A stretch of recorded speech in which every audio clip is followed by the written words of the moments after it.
काली नजर। माँ, माँ, अरे क्या माँ माँ कर रहा है? बकरी का बच्चा है क्या? अरे माँ, मजाक छोड़ो। मुझे फाइनली वो मेन चौराहे वाली दुकान मिल गई है। अब देखना, आपका बेटा दुगनी स्पीड से पैसा कमाएगा। ओफो, ये क्या? मेरी ऑनलाइन मेकअप क्लास चल रही है। इतनी जोर से क्यों बोल रहे हो आप दोनों? अरे मेरी धर्म पत्नी जी, मेकअप क्लास बाद में करना। वो चौराहे वाली दुकान मिल गई है हमको। अरे वाह, रुको मैं अपनी माँ को फोन लगाकर बता देती हूँ। अरे मैं भी अपने रिश्तेदारों को बता देती हूँ। कितनी खुशी की बात है। हाँ हाँ, मैं भी अपने दोस्तों को बता देता हूँ। 1 हफ्ते बाद रजिस्ट्री है। बस घर में खुशी का मौका था। उन तीनों ने अपने अपने फोन उठाए और लोगों में बात फैलाना शुरू कर दिया। और रही सही कसर श्वेता बहू ने अपने पड़ोस में सबको बताकर कर दी। अरे वर्मा आंटी, अब हम भी जल्दी कार ले लेंगे। घर का रेनोवेशन होगा और ठाट से रहेंगे हम भी। अरे ऐसा क्या हुआ? लॉटरी बाटरी लग गई है क्या? अरे इस बार चौराहे वाली मॉल में हमको भी दुकान मिल गई है। दुकान नंबर 21, जो एकदम चौराहे पर है। अब ग्राहक बढ़ेंगे तो आमदनी भी बढ़ेगी ही ना। अरे वाह, कितनी खुशी की बात है।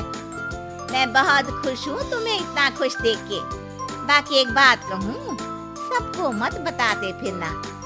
किसी की नजर लग जाएगी तो खुशी की खबर वापस लौट जाएगी। हैं? ऐसे थोड़ी ना होता है। अब डरा रही हो?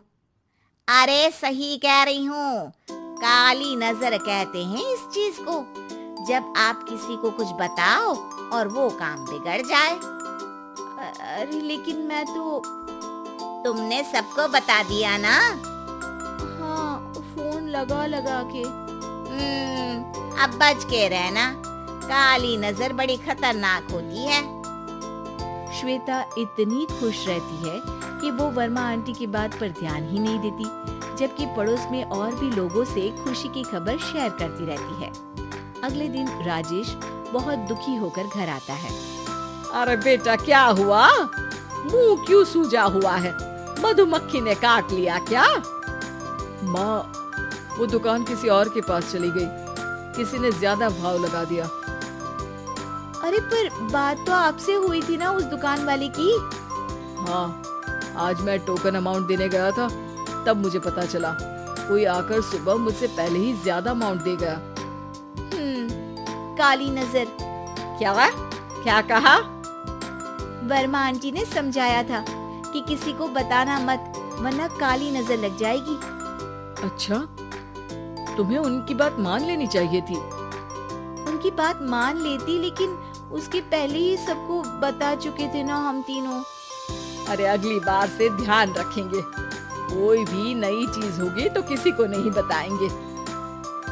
तीनों कुछ दिन ऐसे ही रहते हैं, पर एक दिन श्वेता को एक मेल आता है।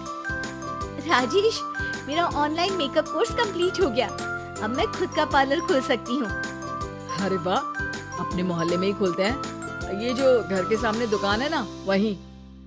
हाँ, यहाँ सस्ती भी मिल जाएगी।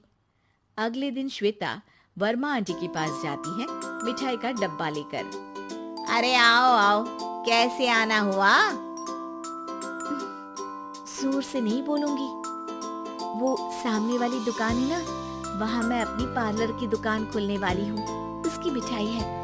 अरे वाह, बहुत बधाई हो तुमको। हाँ, मैं कमाने लगूंगी तो राजेश पर पूरे घर का बोझ नहीं रहेगा ना आंटी जी। ये तो है, पर ये बता कि तूने ये बात किसी और को तो नहीं बताई ना? अरे नहीं नहीं, पिछली बार गलती कर दी थी। काली नजर लगी किसी की और राजेश के हाथ से वो दुकान चली गई थी। सबको मत बताना। चलो मैं चलती हूँ, कल दुकान की बात करने भी तो जाना है। अगले दिन श्वेता दुकान के लिए मालिक से बात करने जाती है। अरे लेकिन दुकान तो हम कल रात को ही किसी को दे चुके हैं। कल ही? हाँ, कल ही। 2 दिन बाद कोई यहाँ पार्लर भी खोल लेगा। अब कहीं और दुकान देख लीजिए। अरे पर हमको भी तो पार्लर ही खोलना था। भाई एक ही दुकान है, आधी आधी तो नहीं दे सकता ना मैं। राजेश और श्वेता घर पर हताश होकर आ जाती हैं। इस बार तो किसी को बताया भी नहीं था, अब किसकी काली नजर लग सकती है। सुनो, तुमने माँ को बताया था क्या? ये कैसी बात कर रही हो? माँ की नजर थोड़ी ना लगेगी।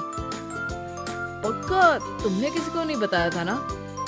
सिर्फ वर्मा आंटी को बताया था, उन्होंने ही मुझे किसी को नहीं बताने को कहा। अरे यार तुम भी सही हो, मेरी माँ को नहीं बताने को कह रही हो, पर वर्मा आंटी को बताना तुम्हें जरूरी लगा। अरे वर्मा आंटी ने ही तो काली नजर के बारे में बताया था ना, वो हमेशा हमारा भला ही तो चाहती है। मेरी माँ भी हमारा भला ही चाहती है।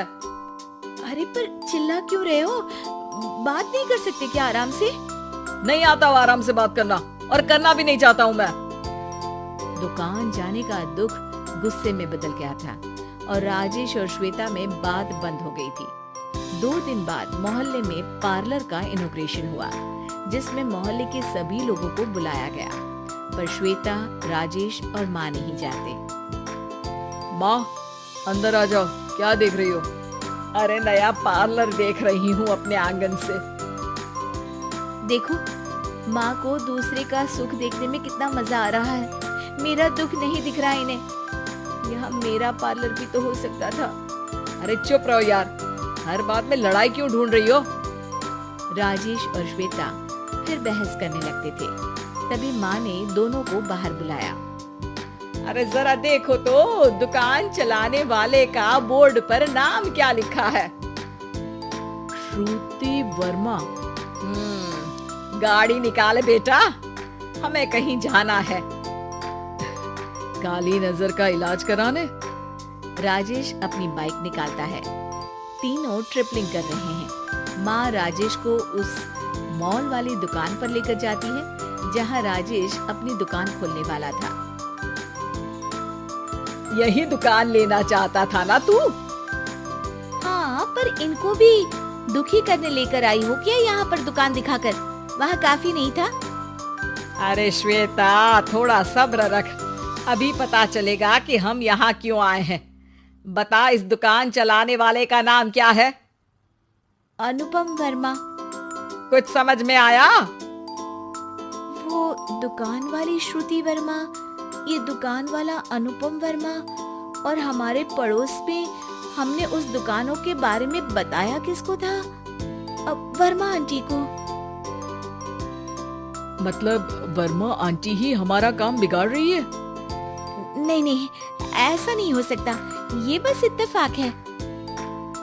राजेश अपना फोन निकालता है और श्रुति वर्मा और अनुपम वर्मा के नाम फेसबुक पर सर्च करता है, जहां ये दोनों ही वर्मा आंटी के रिश्तेदार होते हैं। श्वेता को समझ में आ जाता है कि वर्मा आंटी की ही नजर काली नजर है।